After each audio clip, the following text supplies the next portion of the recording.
Welcome. This is the Alchemists Inkwell. It is your spiritual podcast for grounded people. I'm Emily.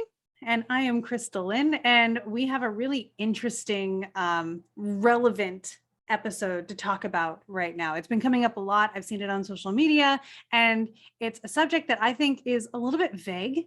And one of the biggest things that I see about it is, what is twin flame? Is it a star-crossed lover? Is it an antithesis? Is it like a life partner situation? That seems to not be settled upon in the greater social media community. And Emily and I seem to really agree on our interpretations of it from several years of research and experience into it. Yeah.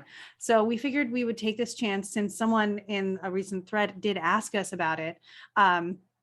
We figured we'd take this opportunity to sort of explain our research and experience regarding twin flames. And then we're also going to cover some of the dynamic, my favorite word for explaining active astrology, the dynamic astrology from April 8th through the 14th.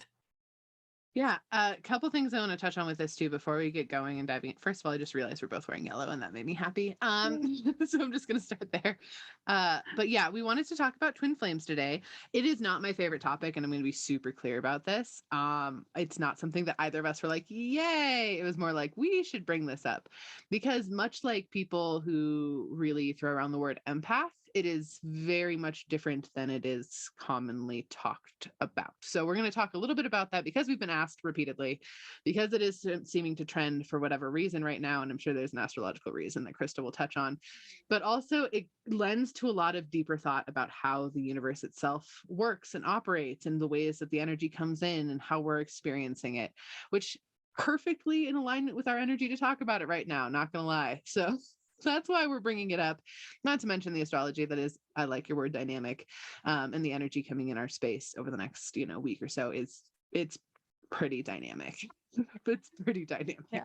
Dynamic's so the best way of saying busy without concepts. putting a, right? Yeah. So it's the perfect time to talk about stuff that's probably going to trigger you on some level. Yeah, and much like twin flames, both twin flames and astrology have multiple ways that those same topics can be expressed. So you look at a transit, and there are two ways it can go, or any ways in the spectrum between those two. And twin flames do kind of fall into the more of the mirroring each other, in my opinion. It's very much about looking at a reflection when you're looking at a twin flame. So you would think like a twin flame is the same because twin, but in a higher self perspective, I believe, and again have experienced, that it tends to be the reflection, possibly the shadow side, sometimes the lighter side, depending on where you're at in your journey at that time. It is, I will venture, always constructive, but not always enjoyable to go through having a relationship, be that platonic or romantic, with your twin flame. Yeah. So a couple misconceptions about twin flames that I want to clear up right off the bat. You do not guaranteed have one that's on planet with you right now. You probably have one in energetic reality. They do not have to be incarnated right now, nor is it something that you should be actively seeking in order to become a complete or whole person. Please, for the love of God, do not do that. If you decided you were going to have a twin flame here, and you and your twin flame decided that before you entered on planet, and you are going to meet each other when you need to meet each other, and you will activate the shit out of each other when you need to activate the shit out of each other, that is not something you need to be seeking in order to become a whole person. And that tends to be the biggest misconception. It's like, oh, that's my person, and they're going to take me to the next level. They'll take you to the next level if they are here, but it is not something that you need to call in actively, because it's going to not always be a pleasant next level experience. Yeah, it's more of like a Pluto kind of experience. If we're going to use an archetype, it's transformational through the process of death into rebirth. So it really does often result in an ego death that opens up your eyes and takes your thinking and consciousness to a new level to be able to accept things broader than you were willing to see before. And I would also say another misconception: romantically, twin flames are not usually romantic partners, genuinely. You might be romantic for a little while, but it's going to be very intense. It's going to be next level. It's going to be all this different stuff, but not in necessarily a way where you're like, this is sustainable for like, this is the person I'm supposed to be with. I'm not saying that that is impossible. It can happen, but it usually ends up doing like a fishtail thing where you end up meeting, doing a little romantic stuff, completely splitting, growing separately, and then coming back, if that is a twin flame thing. And I don't want you guys to put all of your eggs into that basket, because again, typically with twin flame stuff, if you do have one, even if you do have something romantic, it is not for a long term. It is a catalyst more than anything else. And catalytic reactions don't last 25 years. They are a moment in time that is a small stigma. Yeah. I remember even reading in the Theta Healing books when I was first introduced to the whole twin flame concept, which was probably 6 or 7 years ago at this point. The way Viana Stibble, who wrote the books and kind of coined Theta Healing, really talked about them was in this concept too. So at that point, she explained in her book, this is what it's like. This is what it'll feel like. All the things that we're saying right now. And I was like, oh, this individual that I dated for a whole 3 months, but then realized it was an enamor infatuation, which is kind of, if you think about it, and I'm willing to say this about my past self, an ego trip. Because you're so drawn and attracted to this personality that mirrors your own. It's a little bit like Narcissus looking in the pool, you know? Yeah. And so you're drawn to it, but you're going to get yourself dunked, to be honest. There's an episode of Broad City where Alana dates this girl because she looks exactly like her. And that is literally what it reminds me of. And she was like, no, she doesn't. And everyone's calling her out, like, you're dating someone who looks like you just because you want to date someone who looks like you. And she's like, no. And finally she brings it up with the girl, and the girl's like, yeah, that's why I'm dating you too. It's the entire energy. And that's very twin flame. They often are. I mean, all of reality is a mirror. So like, we're just going to start there. All of reality is a mirror, as above, so below, of course, but it's like a microcosm mirror level energy when it comes to twin flame stuff. It is, hey, all of the things you're struggling with, all the things you're feeling to see about yourself, your ego, all these different things represented in a person. And you're doing the same for them. It is an equal part explosion, both of you. It's kind of like when you reach towards the mirror and the reflection reaches back and it cracks, and the reflection world kind of breaks through and touches your world for a second. You get to experience that flip side. And yeah, it's definitely a transformative relationship dynamic, situation, experience, however you want to put it. It is so catalyzing. I really like that word. What I will also say though too is with twin flames that are very much like never go into anything beyond platonic stuff, it's a lot easier to see the triggers for what they are, the transformation for what it is, because you're not wrapped up into it with as much feeling. And those twin flame style relationships tend to actually be friendships for a long period of time. There will typically be a lot of fights with those relationships though. I will say that for sure, because it's always, you're both lighting each other on fire when the other one needs it, which is a beautiful and essential way to have in a friendship in a lot of ways, but doesn't mean that it's comfortable either.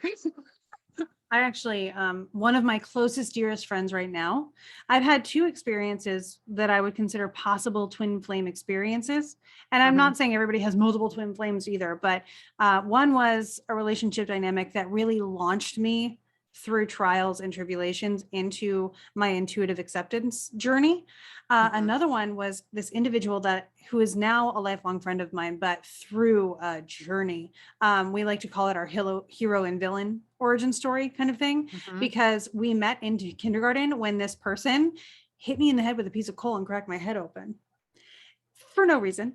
Never really got a reason out of it. And then throughout school, it became this, whenever we were near each other, we were arguing or downright fighting.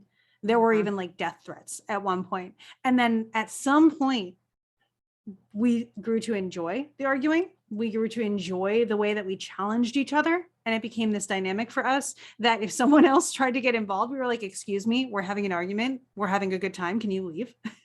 And now like we literally hang out all the time, and it's settled down. So I'm inclined to believe that this individual is truly actually like a guide or someone that might be part of my soul family, less a twin flame. But that to me is very much suiting the archetype of a twin flame situation that can be enduring, because it was one where you challenged each other, and I am different now because of the way this person challenged me. And they have said that they are different because of the way that I was able to challenge them. Yeah. And we both grew and are able to sort of honor each other. It's that whole namaste, like the light in me, totally. I see the light in you now, and I like it. And that whole thing. But we do still get into some trouble when we're together for prolonged periods of time. We end up we frustrate people. I get it. It's not perfect.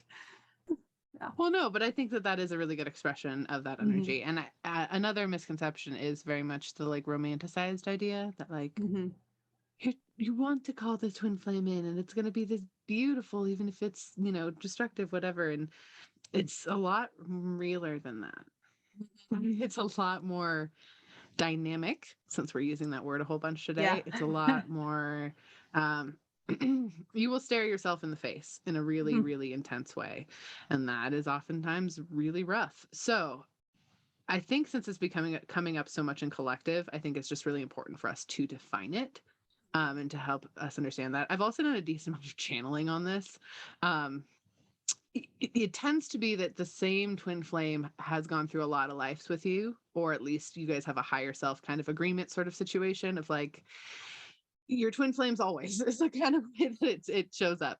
And so there's tends to be, especially if you do fall for them very quickly, those kind of things, it's like, oh, we've known each other in past lives. Yep. And you activated each other then too. Like it's just a constant kind of energy that is in that motion. And it's a really beautiful, important role.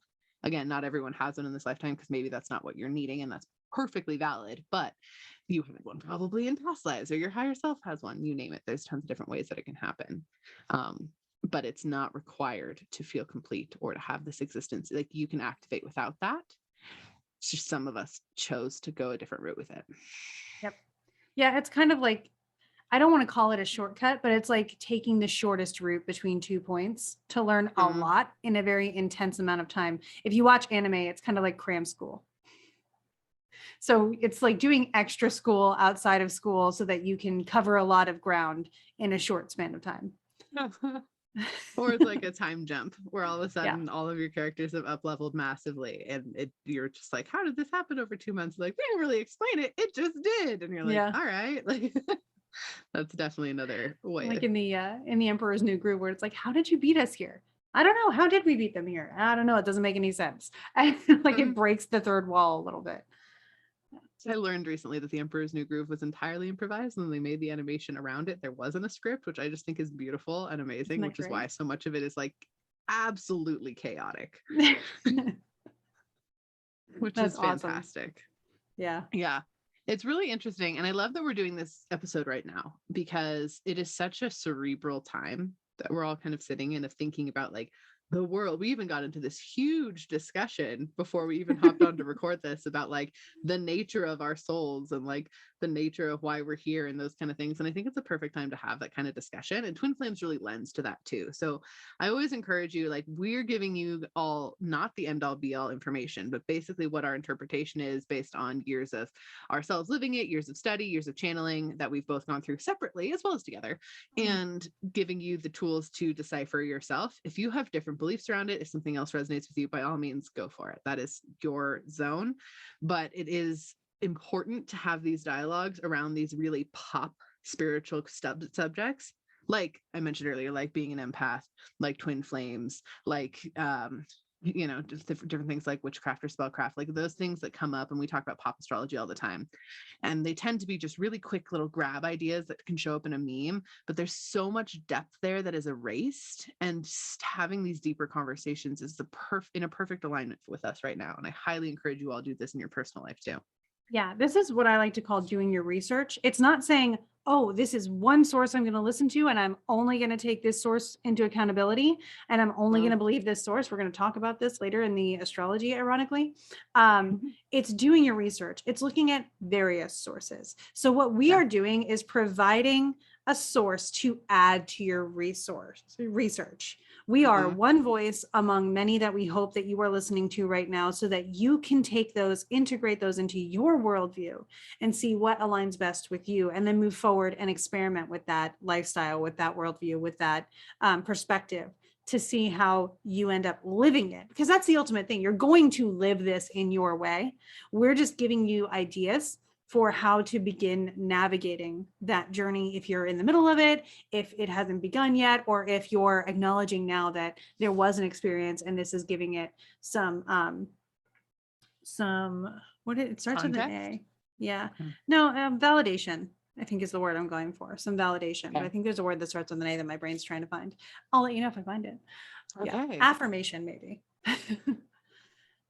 I feel like that's not it either, though. Yeah, and I keep but you know asking, where I'm going, right? Yes. No, hold on. I want it now. Me too. Every listener is screaming the word at us right now. I'm just gonna... Right. When we get it, it's going to be like Wordle, and they figure it out before we do. No. Yeah. No, it's not affirmation. We'll get there. Anyway, yeah, there may also be a V in it. I can see the letters. I can't sound them out. And you got to love that. But anyway, that's the idea. Yeah. If we are, I don't want to say advocating, but it fills the space, sort of helping you advocate for yourself and your experiences. Yeah. It's also really important too. And I get this on my social media platform where people will be like, but someone else says this, this, and this about it. Okay. Yeah. That is totally fine. Take what resonates. The strongest and best spiritual skill that you can develop for yourself is to understand what resonates with your energy and what does not, what is in alignment and what is not, and go from there, because your truth is essential and important when it comes to these kind of concepts. And that you might get channeled information that is different than someone else's, and that is perfectly fine and valid. But what I always say is, do not take one person's anything, especially if they say this is the truth and the only truth. Immediately red flag. Immediate red flag there, because there's no way that that is possible. We're all figuring this out. We're all on the spiritual journey together. And that denies a lot of your power. That denies a lot of your learning that is necessary to have. You get to have your own power and learning. And that comes up a lot on TikTok for me, especially when people will be like, I'm so thankful you said this. Like, you're the only person I listen to, which I appreciate. That's super validating. But you should also listen to yourself. You should also listen to your guides. You should find someone else that you resonate with too. Like, it is so important to have many sources. Even Kristen and I mean, like, I bounce everything off of her. I know she bounces a ton of stuff off of me. I bounce it off my guides. I bounce it off of, other spiritual friends we have in the community. Sometimes I'll see other videos. And the first question, every time I see a spiritual video, I'm always like, oh, do I like this energetically? Will I listen to this information energetically? If it feels off, nope, we're moving on. Like, can't go there. If it feels good, then I'll take it and ask questions deeper. But it's always a matter of questioning that, so that you can figure out your own truth and figure out your own alignment. And this twin flames is just especially an example of this, because it's so easy and it's so triggering for people. Romantic connection is like the most triggering thing you can poke in people, like pretty much all the time. And so it's such an easy spiritual thing to poke, that there's so much misinformation. There's so many things that are out of alignment on it, that it's just a really easy example of showing this larger concept. Yeah. And another resource, I know this is a weird plug, but I'm kind of getting poked to talk about it, which is not my normal vibe, but I did write a book, and it is part of a series that is coming out, Shifted, that the main characters are twin flames in the soul existence. So you can see from a soul perspective how twin flames interact with each other. There are prequels. There are 2 of them out where those 2 characters interact in the physical and in the spiritual. And it ends up being an interesting dynamic. And it's, it even toys around with like is this a relationship or is this an enemies situation? And like, how does that go? And it doesn't go into like enemies to lovers kind of stuff, but it just kind of honors what the actual energy is, the way I was able to channel it in and express it in these stories. So that's another 3 currently resources, working on 4, because the second one's in process right now.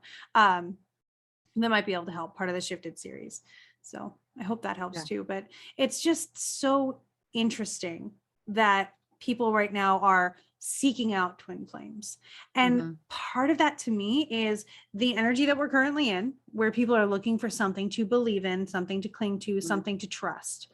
And that makes total sense. And I highly recommend, like, when you hear something that someone tells you to believe, I like the idea of questioning it. My personal way of doing this is like, if especially if it feels very much like I'm losing my faith in humanity because of this, I Mm-hmm. like to say, huh, that's interesting. And then I research it. Like even just this Yeah. morning, I had heard something from my parents and it still bugged me this morning. So I found 3 to 5 resources that talked about it so I could get 3 to 5 different voices and different takes on it, and then found out the actual truth around it and like what it was. I look up images so I can see as much as possible with my own eyes. And I try to find, reputable sources as much as possible, but that's even a gray area these days. Who's going to believe a news source, no matter how much you try to make it a hearty one?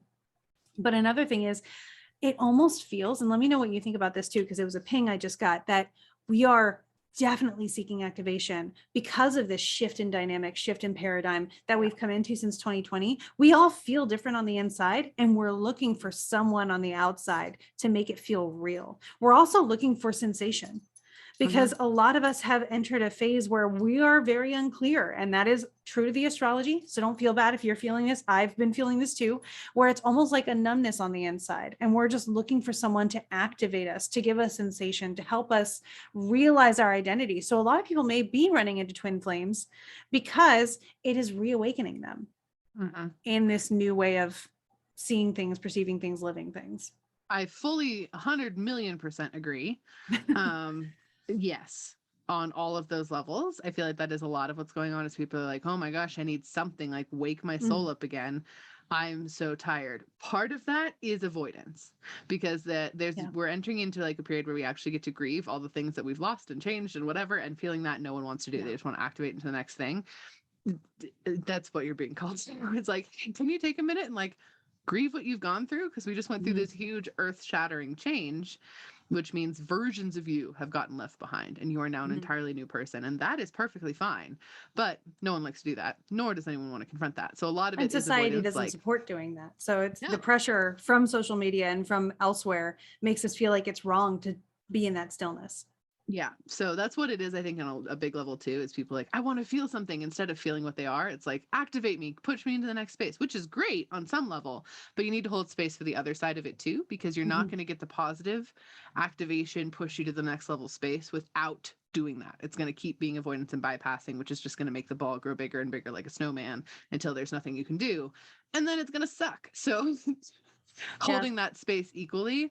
But yeah, I think I think you nailed it right on the head. Well, Genuinely. and it comes into laws of motion and even laws of story dynamic. If you think about it, you have for every action, there is a reaction. We had a lot of action. Now we are having reaction, which is processing what happened during the action. That swings you back up. It's the law of momentum, swings you back up into the next action, but you have to hit that low so you can come back up to the high. If you just stay at the high, that's called anxiety. That's called fight and flight. And we need a break from that every once in a while. In stories, you see this where you'll have a scene and then a sequel to the scene where something big happens and then they process it, react to it, and plan the next step. That is story structure. Your life is a story. And I think it's very fair that even our laws of physics, as we know them currently, reflect that as well. Something happens and then it is reacted to, and then something else happens. But you have to allow the reaction. And if you avoid that, that is a process of grieving, is denial. And I've been there. A lot of us have been. It's not anything wrong. It's a step. So even just knowing, like, if you are feeling that, you're in the process. Congratulations. There's no way that this should be, this is not a criticism of anybody who's listening that's like, well, I've been avoiding. Now you know. And now you can just open yourself up. We're coming into eclipse season. Transformation is on the menu. So just open yourself up to receive the healing you need, which in this next week, a lot is available, which is the good news. Yeah. And absolutely not a criticism. However, it's just something to be really conscious with yourself about, especially if you know your natural avoidant techniques and you see yourself starting to do them. I know mine 100%. And I will call myself out, be like, I'm doing that thing. Great. What am I not looking at? And that is just a question to ask yourself. And I do it in that funny of a tone of just like, oh no, what's going on? Because it gives levity to it. It gives you space. Exactly. So tell us about what is coming up, because I know there's a lot of really interesting energy. Obviously, plugging again, Krista made an amazing video for the month of April that goes way in depth with these concepts. So we're just touching them high level pinpoints for the energy that you're going to be feeling on these specific days. But if you want more information, please go check that out. It is on our YouTube and it is awesome. Thank you. I appreciate that. I had a really good time with it. But looking at the week from April 8th to the 14th, again, it's another one of those weeks where almost every day is a transit, as is the shtick for April. And so on the 8th, we do have Mercury forming a sextile aspect with Mars. And sextiles, again, they are usually beneficial of some sort. They're a positive kind of energy, but they're not so smooth as a trine. So it's an opportunity, is the way we like to kind of coin the phrase around a sextile aspect. So Mercury and Mars, this is opportunity for taking action. This is opportunity for quick thinking and decisiveness. So it's an opportunity, again, to be able to take good intellectual action with something. This is one of for an announcement that is forthcoming from us. It's one of the alignments that I'm interested in for being able to take a next step in a plan that I have and that we have. And I'm just thinking, ooh, like quick action, the ball going out of your court and coming right back, and like actually being able to move with something that you've been planning and strategizing and working with. So it kind of does fit that cerebral word that you were talking about before, with the times being that way. And and again, Mars is in Aquarius at this point. Mercury, I believe, Mercury's in Aries at this point. So Mars rules Aries. There's a lot of Mars energy there, and a lot of cerebral energy with that Aquarius and Mercury involved. So lots of thoughts coming into fruition. Really cool. Like I like to talk about, this is a great opportunity for taking something from concept to creation in a very quick amount of time. So funny, because I do my energetic forecast before we ever talk. Like I always like they're recorded before we ever get on a call with each other every week on Monday. And it always is like the exact same language. And every time it just makes me laugh so much because we have different approaches and the same result. And I think it's just hilarious. So if you guys have seen that from me recording this week, that energy exactly is what I saw, which is just great, because I'm glad that it just double validates it for you all and for us of like, okay, that is really strongly the energy we'll be experiencing. Yeah. So that is on Friday. Okay. Then we move on to the 9th, which is Saturday. And this is one that I think is really going to activate a transit that comes to completion on the 12th, because the moon brings it in. So the moon forms a trine with Jupiter, which is applying to conjoin Neptune. The Jupiter-Neptune conjunction is a big deal. People have been looking at it for a while, especially astrologers, because Jupiter is the ruler of Pisces. And Neptune is considered the modern co-ruler of Pisces. I'm more of a traditional astrologer. My Saturn is in Capricorn in the 3rd house. Like, it's just how I roll with that. But those two coming together is like expansion and transcendence. And if you've ever watched my skits, Neptune is always wide-eyed and looking at the universe and just taking it all in. And Jupiter is big and boisterous. So you have these two coming together and forming a T-square with Pluto and Mercury, who are also kind of about to square off. In fact, the next day they will perfect that square. So I feel like because the moon is trining this Jupiter-Neptune conjunction, that is going to draw it in and make it more personal for us. That's going to be where we can feel it the most. And by trine, that means the moon is in domicile. The moon is in Cancer. So the moon is where she loves to be. Jupiter and Neptune are in their space and they see each other really well. And the moon is our translator of that energy. So she's whispering it in our ear, kind of thing. So this is when we're probably going to feel that Jupiter-Neptune the most. And this is a perfect opportunity for spiritual, I want to say initiation, not as like trial by fire, walk on burning stones kind of things, but just taking that turn of the corner in your perception, that space where your mind clicks into and you have an epiphany and see the world in a different way. That kind of, it's an initiation. It's a beginning of a new worldview. So it takes you from seeing things one way to another. If that's not where someone is at in their process, they may not be ready to see things in a different way. And if they're resisting it, this can be a big illusion instead of a big vision. So when you don't have an anchor for all of this cosmic worldview and all of these new thoughts, and you don't allow yourself the space to process them, and you end up being reactionary, you end up contradicting yourself. You end up looking for something to blame, looking for something to pin, and you can't find it. So it just runs you in circles. And it's like, I've seen this tree before, So that's something to be aware of that you may see in the headlines, is a lot of people putting blame onto things and just throwing it wherever they can, because it gives them a sense of structure. It gives them and at least there's an answer for now that makes me feel safe. But because you're here, because you have this heads up, I think that you're the type of person who's going to get the more spiritual opportunity out of this. I think this is going to be, especially with Mercury square Neptune in relation to this, Mercury square Pluto. Pluto is transformation, transcendence as well, through that initiation process, the death and rebirth kind of process, leaving behind the way of seeing something in order to see something fresh and new and totally different, reborn.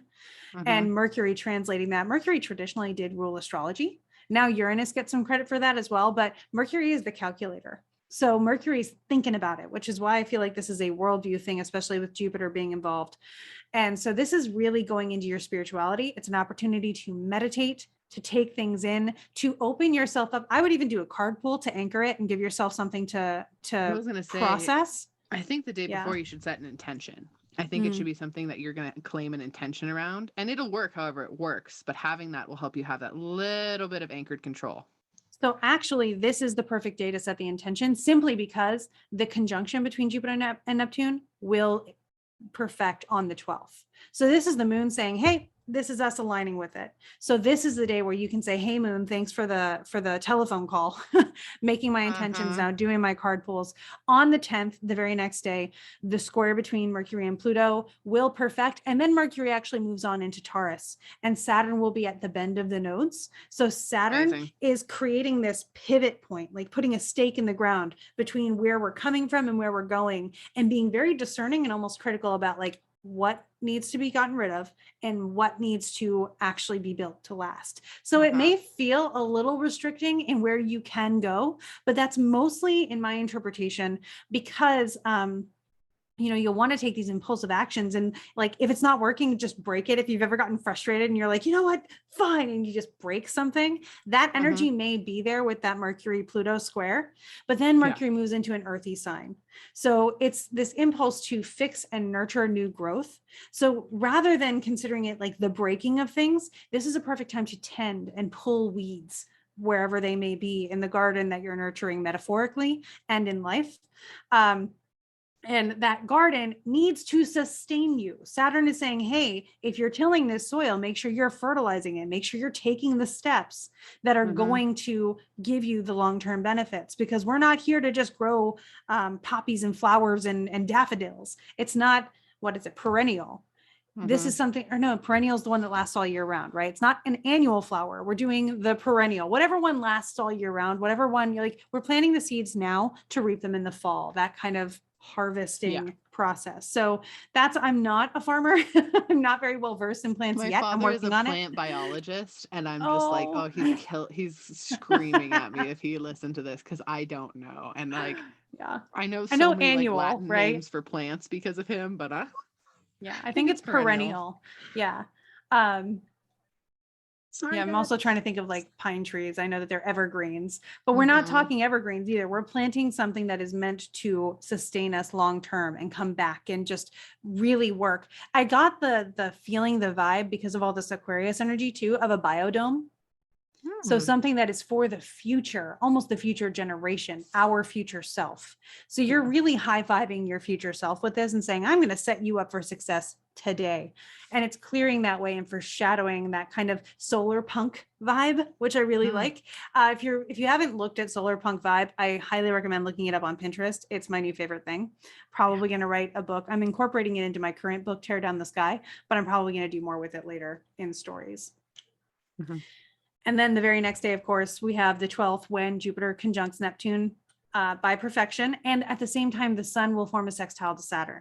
I like this because where Jupiter and Neptune are just really happy to be staring at the sky and la-di-da, the sun and Saturn are saying, let's rationalize this. There's an opportunity here to take all of this energy and make it constructive and channel it into something. So everything we mentioned from the 9th now coming in. And this is, again, the difference between conspiracy and faith. Faith is founded in experience, in research, like we were talking about with the twin flames. If it's not founded and it's not rooted and it's not grounded, then you feel lost. So if you're Mhm. feeling, one of my things lately is that concern is an illusion. It's simply the discomfort of not having answers. So if you feel concerned, pursue answers, and then you're good. Instead of saying I have concerns, say I have questions, and then pursue the answers to those questions once you've Mhm. identified them. This is a really great technique for what's going on with this. That's how you can channel that Jupiter Neptune energy into something constructive. At this time, the moon over the next few days will also be opposing this. So it's giving us, the moon now is, instead of trine, on the other side saying, okay, bird's eye view. How does this look? What's the tension that I can create here so that I can have an objective, discerning eye on this? And so that will help us again to make this more of a constructive situation. If we choose to, remember, a sextile aspect isn't as easy as a trine. It doesn't just happen. It takes a little bit of elbow grease. It's shorter. So it reminds me of like a little elbow Mhm. because it looks like this in the chart. So we can do it. And I really like that.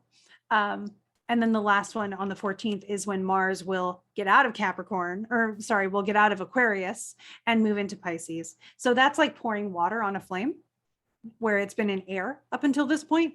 And so this, to me, if you think about dousing a flame, you get steam, release, and this can obscure your view, but it's also very soothing and very cleansing. And so it's kind of like if you can choose to either be lost in the fog and frustrated by that, or you can choose to be at the sauna and let it be healing, let it be cleansing, let it, sweat out any toxins, that kind of stuff. So it's a time to settle down, think about where you're at, stew on it, let it boil and simmer. And then I want to hearken this back to the fact that Mars and Venus have been together, which to me is a very twin flame kind of thing too. I think that's why it's been coming up so much, since those two have been together blending. People are looking at their divine masculine to their divine feminine and that balance, and those have been very blended. Now they're separating again, but now Mars, where they started out in Capricorn, which is Mars exalted territory, they're now in Venus's exalted territory. So Mars being war and Venus being peace, they went from war's territory. Now they're moving into peace's territory. So this is about peace, justice, healing. It's the inverse of what we experienced in late February and early March. And I do want to make sure that we express that Pluto is still on Mars's exalted degree and about to go retrograde near the end of the month. So we're not ignoring everything that happened, but we're acknowledging that it was there, accepting it and saying, okay, this is where the transformation is happening, kind of removing ourselves from the denial point in order to be able to take action. Yeah. Boom. Yep. And we're leading into eclipse season. That's just coming in this next episode, honestly, right? It's the next episode. Not in the next one. We actually have one full moon before then, and then Taurus season begins. And then we have a grace week before the final. The eclipse is actually on the very last day. So we started this month, April 1st, on a new moon, and we're actually going to end it on a new moon too. The new moon happens to be an eclipse. A blue new moon. Blue new moon, astrologically anyway, because it's not, which is really exciting and intriguing too. So we're like it's definitely intriguing for that energy, which is why it probably feels like a lot. I think that's a big, because this is coming in space, which is important to note. This is a month where I don't think you need to feel like you should push yourself. I know it's Aries season right now, and we're all like, yeah, but get excited about the infinite potential and get excited about how much you're capable of, and then open yourself up to being shown where you should go. So channel that impulsivity to trying new things and experimenting rather than to running the marathon, because that marathon's course may change by end of May. I completely agree with that too. It's also, if you have been thinking about something forever, now is a great time to try it. Not to push it to get it done, but to just give it a shot. So for those of you who are writers who I know listen to us, and we appreciate that you're here, this is a perfect time to revisit some of your old ideas and see which one resonates now. This is a perfect time to dive into continuing to write that book that you may or may not have been actively writing. This is perfect for that. It is not a great time for you to be like, oh no, it needs to be done and this needs to be productive and this needs to be coming out in that way. That is not what we're saying. But to experiment, explore, and make it be fun and flowy, it's great. Yeah, eclipses really do help signify new beginnings and new endings. So it's this cycle that goes back and forth. It's these hard points of if you look in like the Doctor Who way of thinking about things, it's a fixed point in time. It realigns us with divine timing. So whatever we've been up to, it's going to help us clean house and clean slate. Yeah. It would also be important to note, and this is for myself too, like whatever next spiritual skill you'd like to expand or grow upon, just because it seems fun, this is a good time to identify that and play with it.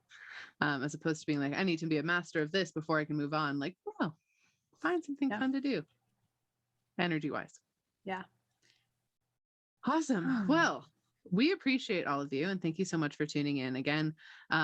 Krista goes super in depth with that video on our YouTube, or if you just want to see us talk while we podcast and see our face expressions and whatever coffee cups we're drinking out of today, that is where you can see that as well, is on our YouTube, which is the Alchemists Inkwell. Krista and I have some really fun and exciting announcements and stuff coming up in the next couple months. So we're really thrilled about that. And we'll probably say all of it here first. So thank you again for being on this journey with us. And if you have friends in your life that are into this stuff, feel free to recommend us. We really appreciate that. That is typically how our podcast grows the most, is through kind of word of mouth. And it's a great time for sharing kind of spiritual insight with people. I got together with some friends who are not particularly spiritual a couple nights ago, and they were all of a sudden into like, what does my astrology chart say? And what is my, and I'm not an astrologer. So I'm like, well, here's a very like, I can give you your big three, have that energy sort of space, which was really fun though, because people are starting to dip their toes in. So if you have people in your life that are dipping their toes in, and you want to send them our way, we just really appreciate that. And also don't be surprised as more and more people want to do that, because we are really in our alignment in that space. Yeah, it's so much fun. And we're happy to be able to offer that support in anyone's life who's looking for that. So, all right. So on that note, we hope that you guys have an amazing week with all this energy, and that you go make some magic. We did not time that one great, but that's okay. Really? It was perfect on my end. Oh, okay. Well, I'm going to go with your end better. Okay. Bye, everyone.